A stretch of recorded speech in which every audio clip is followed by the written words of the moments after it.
मैं बहुत बहुत धन्यवाद करना चाहती हूँ हमारे शीर्ष नेतृत्व का, माननीय प्रधानमंत्री नरेंद्र मोदी जी, हमारे राष्ट्रीय अध्यक्ष जगत प्रकाश नड्डा जी, हमारा सारा शीर्ष नेतृत्व, इसके साथ साथ हमारे प्रदेश के जो आदरणीय हमारे मुख्यमंत्री नायब सिंह सैनी जी और हमारे प्रदेश के अध्यक्ष मोहन सिंह बडोली जी, सभी हमारे प्रभारीगण धर्मेंद्र प्रधान जी और सतीश पूनिया जी और इनके साथ साथ सुरेंद्र नागर जी, विप्लव कुमार देव जी, इन सब का मैं तहे दिल से धन्यवाद करना चाहती हूँ कि इन्होंने मुझ पर विश्वास व्यक्त करके और रतिया की जो है भारतीय जनता पार्टी की टिकट जो है मुझे दी है। और सभी कार्यकर्ता बंधुओं के अंदर बहुत ज़बरदस्त उत्साह है। आज जो हमारे फतेहाबाद का जिला का जो ऑफिस है, यहाँ पर जो हमारे फतेहाबाद जिला के तीनों जो उम्मीदवार हैं उनका यहाँ पर स्वागत किया गया सभी कार्यकर्ताओं के द्वारा, और तहे दिल से मैं सभी का बहुत बहुत धन्यवाद करना चाहती हूँ। और इसके साथ सभी ने आपस में एक दूसरे के साथ जो है वो मिठाई खिलाकर एक दूसरे का जो है वो अभिनंदन किया है, तो मैं बहुत बहुत धन्यवाद करती हूँ। पहले आप यहाँ से सांसद रही है जी, अब आपको विधायक का टिकट मिला है जी, तो ऐसा कौन सा बड़ा कार्य जो रहेगा था आपके काल में इलाके को या जिले को आप बड़ी बात देंगे? देखिए, जब आप सांसद होते हैं ना तो आपका प्लेटफॉर्म जो है वो बड़ा होता है। आप एक देश के कैनवस के ऊपर जो है अपना काम जो है वो करना चाहते हैं और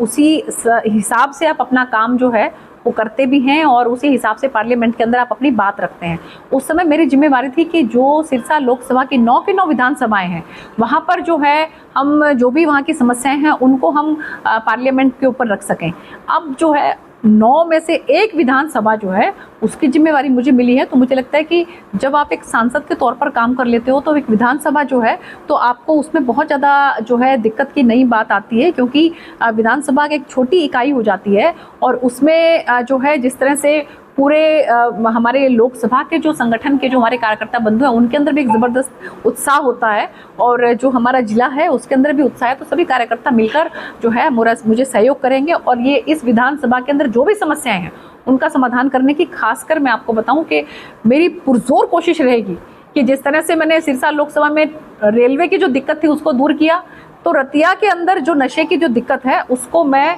जड़ से ख़त्म कर सकूं। सभी हमारे मीडिया बंधुओं को साथ लेकर, सभी जो सामाजिक संस्थाएं हैं उनको सब साथ लेकर, जो माँ बाप हैं बच्चों के जिनके बच्चे जो हैं इसकी गिरफ्त में हैं उनको साथ लेकर, सबको साथ लेकर इस इलाके को, रतिया विधानसभा को हम नशे से दूर कर सकें, ये मेरी पुरजोर कोशिश रहेगी। विधानसभा के अंदर भी ज़बरदस्त तरीके से इस इलाके की बात को मैं रखूँगी और इसके साथ साथ जो घग्गर नदी है उसके ऊपर भी मेरा फोकस रहेगा कि उसका पानी कैसे साफ़ सुथरा हो और सभी हमारे किसान भाइयों को भी और जो लोकल हमारी रतिया की जनता है उसको भी उसका लाभ मिले। रतिया के विधायक आपसे खफा नजर आ रहे हैं, उन्होंने पार्टी छोड़ दी और आपको भारी कैंडिडेट बता रहे हैं, तो आपने पहले भी यहाँ चुनाव लड़ा है, तो भारी कैसे?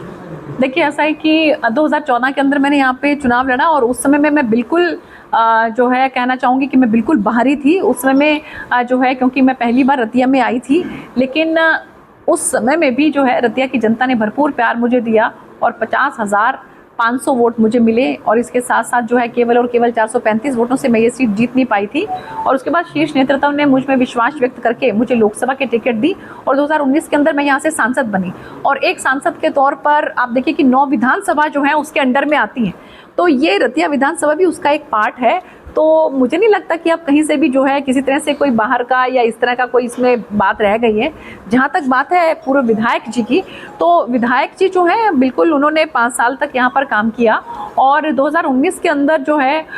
उनका नाम पैनल में डलवाने में हमारा सहयोग रहा। उसके बाद यहाँ से जिताने में भी हमने भरपूर सहयोग किया और उसके बाद वो यहाँ से विधायक बने और उनकी बिल्कुल स्वाभाविक है कि वो उनकी इच्छा थी कि वो फिर से जो है उम्मीदवार यहाँ से बनते, लेकिन ये निर्णय लेना पार्टी नेतृत्व का, शीर्ष नेतृत्व का काम है। तो इसलिए अब शीर्ष नेतृत्व ने सभी बातों को ध्यान में रखते हुए और सभी तरह के जो चिंतन मंथन करने के बाद जो निर्णय लिया है कि मुझे रतिया विधानसभा से चुनाव लड़वाया जाए, तो मुझे लगता है कि सभी अभी जितने भी कार्यकर्ता बंधु हैं वो सब मिलकर पुरजोर कोशिश करेंगे और हम मेहनत करेंगे और हम यहाँ पर सीट को जीत कर दिखाएंगे और ताकि माननीय मुख्यमंत्री नायब सिंह सैनी जी तीसरी बार फिर से मुख्यमंत्री बने, भारतीय जनता पार्टी की सरकार बने। रंजीत चौटाला कह रहे हैं कि जो टिकट वितरण किया गया प्रदेश में वो बहुत गलत हुआ है और ऐसे में जो निर्दलीय अधिक जीतेंगे, जो टिकट मिले हैं भाजपा के कैंडिडेट, भाजपा के अंदर भगदड़ मची। देखिए, वो बहुत हमारे जो मैं कहूँगी कि वरिष्ठ हमारे नेता हैं और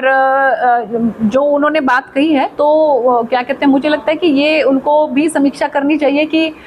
जब वो इंडिपेंडेंट जो है विधायक बने और उनको हमारी पार्टी ने जो है मंत्री भी बनाया और उसके बाद आप देखिए कि रातों रात जैसे जिस तरह से भारतीय जनता पार्टी में उनको प्रवेश करवाकर और उनको लोकसभा की टिकट भी दी गई, तो मुझे लगता है कि पार्टी ने जो है बहुत चिंतन मंथन करने के बाद उनको लोकसभा की टिकट दी। और उसी तरीके से विधायक के तौर पर जो है वो टिकट अगर उनको रानिया से नहीं दी गई है, तो ये भी उनको ध्यान में रखना चाहिए कि पार्टी संगठन ने कुछ ना कुछ शीर्ष नेतृत्व ने सोचकर समझकर कुछ चिंतन मंथन करने के बाद ये निर्णय लिया है। तो हम सबको, जो कि हम भारतीय जनता पार्टी के कार्यकर्ता हैं, हमारा नेतृत्व जो भी निर्णय लेता है उसका स्वागत करना चाहिए।